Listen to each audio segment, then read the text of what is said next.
Hello అండి. ఈరోజు ఒక ప్రాముఖ్యమైన అతి పురాతనమైన ఒక పుణ్యక్షేత్రాన్ని అయితే దర్శించుకున్నామండి. ఇది ఎక్కడంటే నెల్లూరు జిల్లాలోని వెలిసిన శ్రీ జొన్నవాడ కామాక్షి తాయి ఆలయం అండి. ఇది కొంచెం చూశారు కదా. నేనైతే సుమారు 10 సంవత్సరాల నుంచి పోతున్నాను ఇక్కడికి. చాలా అంటే చాలా మహిమగల దేవత అండి. ఇదిగోండి ఇటుపక్క టెంకాయలు అవి హోటల్స్ అయితే అమ్ముతూ ఉంటారు. రేకులు అయితే పెద్దగా వేసేసారు. అంతకుముందు అంత పెద్దగా లేదు. కొంచెం ఎంట్రన్స్ ముందు కొంచెం చిన్నగా రేకులు వేస్తున్నారు. ఇప్పుడైతే పెద్దగా రేకులు వేసేసి చాలా బాగా డెవలప్ చేశారండి. ఇదిగోండి ఇదేనండి శ్రీ మల్లికార్జున స్వామి సమేత శ్రీ కామాక్షి తాయి ఆలయం. ఇక్కడ ఇవ్వండి ఇవి టికెట్లు తీసుకొని మనం ఇక్కడ దర్శనానికి అయితే వెళ్ళాలి. ఒక టికెట్ ఏమంటే లోపల ప్రవేశ ద్వారం పక్కన ఏమంటే 50 రూపాయలు, కొంచెం దూరం అయితే 20 రూపాయలు, ఇంకొంచెం దూరం అయితే ఫ్రీ అండి. అసలుకి ఇంతకు ముందు అయితే 50 రూపాయల టికెట్, ఫ్రీ దర్శనం రెండే ఉన్నాయి. ఇప్పుడైతే ఆ ఫ్రీ దర్శనం టోకెన్ని 20 రూపాయలుగా మార్చేశారు. ఇది కొంచెం చూశారు కదా. ఫస్ట్ నుంచి స్టార్టింగ్ దాకా చూపిస్తున్నాను, మీరు కూడా చూడండి. ప్రతి శుక్రవారమే కాదండి, ఏ వారమైనా సరే ఇక్కడైతే జనాలు కుమ్మిగూడి ఉంటారు. ఇదిగోండి రాత్రులు నిద్ర చేయడానికి ఇలా పక్కలేసుకొని ఉన్నారు.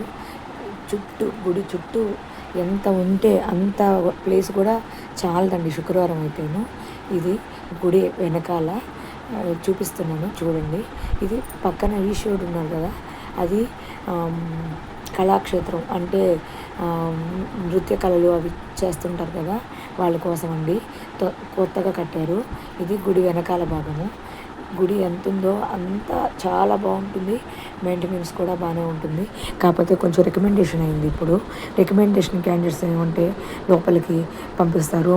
మనలాంటి వాళ్ళు మాత్రం దూరం నుంచే చూడాల్సి వస్తుంది. అదే నాకు కొంచెం బాధగా ఉంది. ఇదిగోండి తులసి కోట. ఇక్కడే అందరు దీపాలు పెట్టుకోవడానికి వస్తూ ఉంటారు.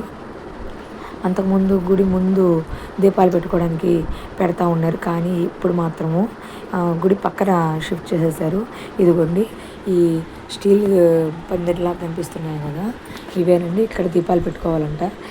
ఇప్పుడు ఎవరు వచ్చి అక్కడ దీపాలు పెట్టడం లేదు, మానేశారు అసలుకి.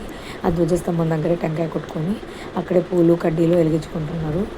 ఇంకా చలివేంద్రం అనేసి కొత్తగా పెట్టారు. చల్లగా ఉన్నాయి కానీ నీళ్ళేమో కాకపోతే మినరల్ వాటర్ కాదండి, మామూలు వాటరే. దానికి ఫ్రిడ్జ్ అరేంజ్ చేశారనమాట. ఇదిగోండి చలివేంద్రం, మజ్జిగ, మంచినీరు అని పెట్టారు. అది కొత్తగా అంటే ఎండాకాలం స్టార్ట్ అయిన కాడ నుంచి. ఇదిగోండి ఇక్కడ పక్కనే ఉంది కదా అన్నదాన సదనము, నిత్యాన్నదానం అండి. 12 గంటల నుంచి స్టార్ట్ చేస్తారు. ఎంతమంది ఉన్నా కూడా అందరికీ భోజనాలు సిద్ధం చేస్తారు. వెనక్కి వెళ్ళే ప్రసక్తే ఉండదండి. ఇదిగోండి వీడియో నచ్చితే లైక్ చేయండి.